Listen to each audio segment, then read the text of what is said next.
الحاج مولانا مولوی مفتی صلاح الدین ایوب صاحب، chief Qazi government of Tamil Nadu, اس مجمع کو مخاطب کریں۔ الحمد للہ رب العالمین والصلاة والسلام علی اشرف المرسلین، اللہم صلی علی محمد وعلی آل سیدنا محمد۔ اما بعد، سب سے پہلے تو میں حسینی ٹرسٹ کے پریزیڈنٹ جناب حبیب حسین صاحب کا تہہ دل سے شکریہ ادا کرتا ہوں کہ انہوں نے اس ناچیز کو حسین ڈے کے لیے نہ صرف یہاں پر بلایا بلکہ کچھ کہنے کے لیے بھی ارشاد فرمایا ہے۔ اس کے لیے ان کا سب سے زیادہ شکریہ ادا کرتا ہوں۔ اس کے بعد جو معزز مہمانان خصوصی یہاں تشریف لائے ہوئے ہیں، جس میں مولانا مولوی سید فیاض باقر صاحب، جناب مولانا اختر عباس جون صاحب، اور ابھی انشاءاللہ پیرزادہ سید محمد رضا الحق عامری بھی تشریف لانے والے ہیں، اور جناب مولانا بلال کاظمی صاحب، مولانا مرزا محمد اطہر صاحب۔ ہر سال آپ یوم حسین مناتے ہیں، حسین ڈے مناتے ہیں، اور جیسا کہ حسینی ٹرسٹ معلوم ہو رہا ہے کہ یہ حسینی ٹرسٹ والے 72 ایئر سے اس کو منا رہے ہیں۔ امام حسین کی یاد منانا یہ عبادت ہی ہے، کیونکہ حضور اکرم صلی اللہ علیہ وسلم کو اللہ تبارک و تعالیٰ نے فرمایا کہ آپ ان لوگوں سے کہہ دو، جیسے کہ تمام انبیاء کرام کو حکم تھا کہ لوگوں سے کہہ دیں کہ یہ تبلیغ جو کر رہے ہیں اس پر ہم تم سے کچھ نہیں لیں گے، یہ کام جو کر رہے ہیں ہم اپنی پبلک کے لیے وہ فری، اللہ ہی کی طرف سے ہم کو انعام ملے گا، لیکن ہم پبلک سے کچھ نہیں مانگتے ہیں۔ لیکن اللہ نے اپنے حبیب احمد مجتبی محمد مصطفیٰ صلی اللہ علیہ وسلم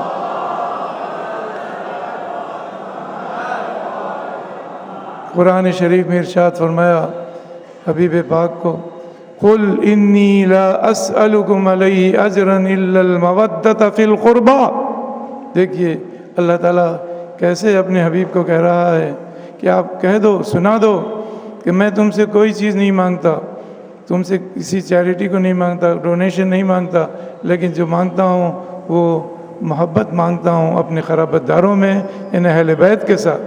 تو اہل بیت سے محبت ہر ایمان والے کا فریضہ ہے۔ جب تک ہم اہل بیت سے محبت نہیں کریں گے، اللہ اور اللہ کے رسول راضی نہیں ہو سکتے۔ تو امام حسین کی یاد مناتے ہیں تو اس کا ثواب ملتا ہے ہم کو، اور آپ جانتے ہیں کہ امام حسین نے ساری دنیا کے لیے ایک پیغام لایا، اور وہ پیغام یہ تھا کہ ہم کبھی بھی باطل کے آگے سرنگوں نہ ہوں گے، باطل ہمیشہ مٹنے والا ہے۔ قُلْ جَاءَ الْحَقُّ وَزَهَقَ الْبَاطِلُ إِنَّ الْبَاطِلَ كَانَ زَهُوقًا۔ آپ نے یزید پلیس سے بیعت نہیں کی، کیوں؟ اس لیے کہ وہ احکام شریعہ پہ نہیں چلتا تھا، دین اسلام کی خلاف ورزی کر رہا تھا۔ تو کیسے ممکن تھا کہ سرکار دو عالم احمد مجتبی محمد مصطفیٰ صلی اللہ علیہ وسلم کے چہیتے نواسے اس کے ہاتھ پر ہاتھ بیعت کر سکتے تھے؟ فاسق کے ہاتھ پر ایک پرہیزگار کا ہاتھ کیسے مل سکتا تھا؟ لہذا آپ نے اس کا ہاتھ نہیں ملایا۔ لوگ کہتے ہیں کہ آپ نے جنگ کی، یہ کہنا غلط ہے۔ آپ جنگ نہیں کیے بلکہ صلح اور آشتی کے لیے کوفہ گئے۔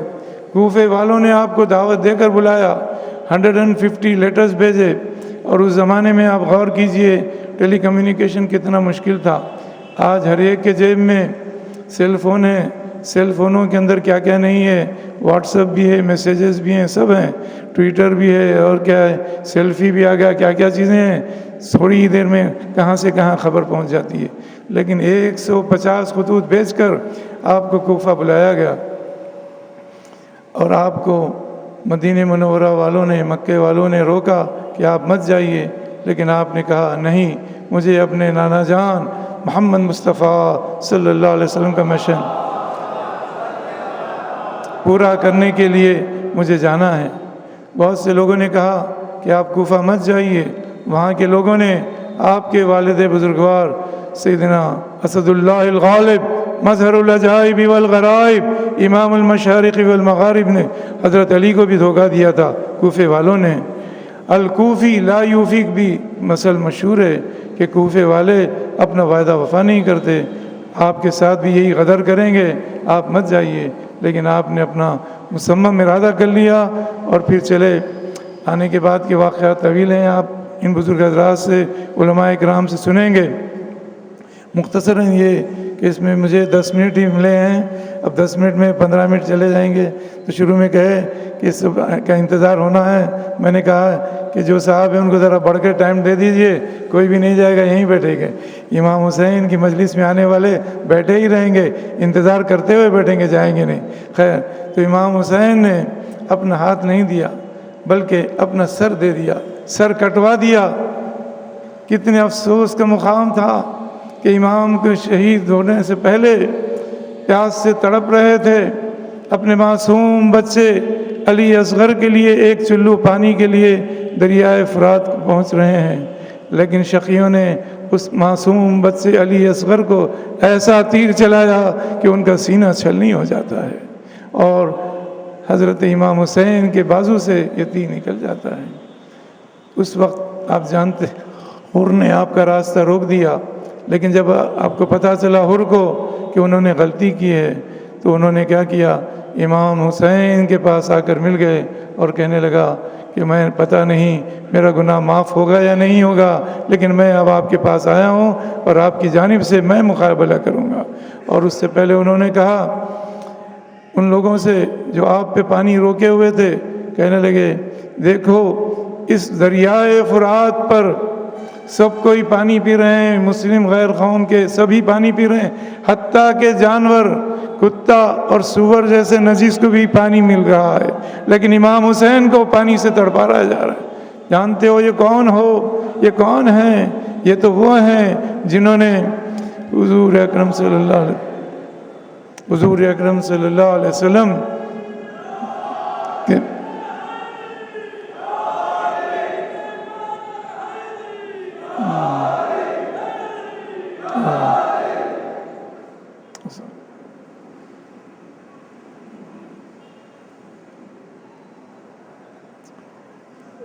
حوض کوثر پہ کون پانی پلائے گا؟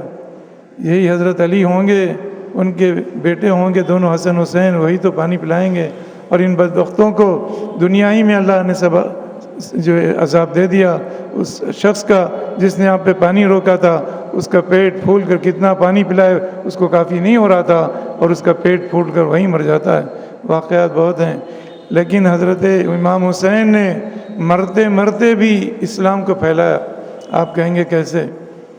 جب جا رہے تھے آپ کے سر مبارک کو نیزے پر اٹھائے ہوئے، ایک عیسائی پوچھ رہا تھا کہ یہ کس کا سر اٹھائے لیے جا رہے ہو؟ لوگوں نے کہا کہ امام حسین کا سر ہے۔ کہنے لگا کہ امام حسین کون ہیں؟ کہنے لگے کہ محمد مصطفیٰ کے شہید نواسے تھے۔ تو افسوس کرنے لگا اور دیکھا اس نے ان لوگوں کو جو امام حسین کو شہید کر کے لیے جا رہے تھے، لیکن اس کو نور نظر آ رہا تھا، امام حسین کے چہرے مبارک سے نور آسمان تک پھیل رہا تھا، اور اس نے کہا کہ تم ایک رات کے لیے ان کے سر مبارک کو میرے پاس دے دو۔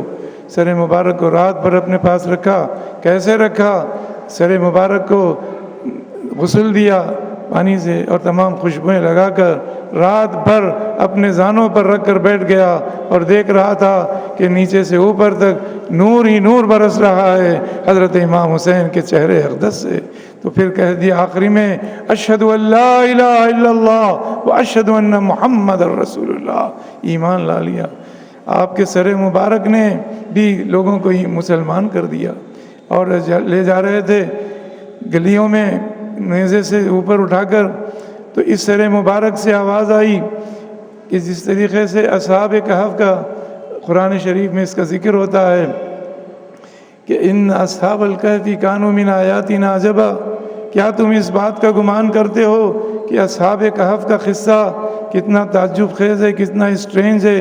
لیکن نہیں، تم دیکھ لو کہ حسین کے سر کو جو لیے جا رہے ہیں اس سے زیادہ عجیب چیز ہے۔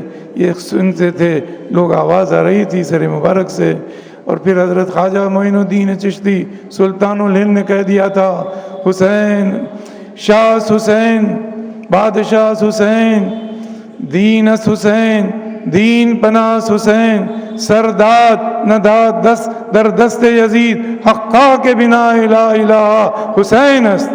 دیکھیے حسین بادشاہ ہیں، شہنشاہ ہیں، دین ہے حسین، جنہوں نے دین کی خاطر اپنے سارے کنبے کو شہید کروا دیا، اور پھر دین کو پناہ دینے والے بھی حسین ہیں، اور پھر سرداد نداد در دست یزید، آپ نے اپنے سر کو یزید کے ہاتھ میں پہنچا دیا لیکن اپنے ہاتھ کو بیعت کے لیے نہیں دیا۔ تو اسلام کی بنا، حقا کے بنا لا الہ الا حسین است ہے۔ حسین الحسین منی وانا من الحسین، آپ سب جانتے ہیں۔ بہرحال دعا کیجئے، ہمارے 10 منٹ ختم، ابھی دوسرے انداز سے آپ سنیں گے۔ تو پھر پہلی بات اور ایک آخری بات، میں جب آ رہا تھا تو دیکھا جو انویٹیشن آیا ہے اس میں کوئی دن لکھا ہوا نہیں ہے، نہ تاریخ لکھی ہوئی ہے، لیکن 11 محرم لکھا ہوا ہے۔ تو میں سوچ رہا تھا کہ آج 11 محرم ہے یا 12 محرم ہے، پتہ نہیں آپ کے آقا نے کیا لکھا ہے۔ بہرحال آج ہم دونوں ایک ہو گئے، 11 اور 12 السلام علیکم۔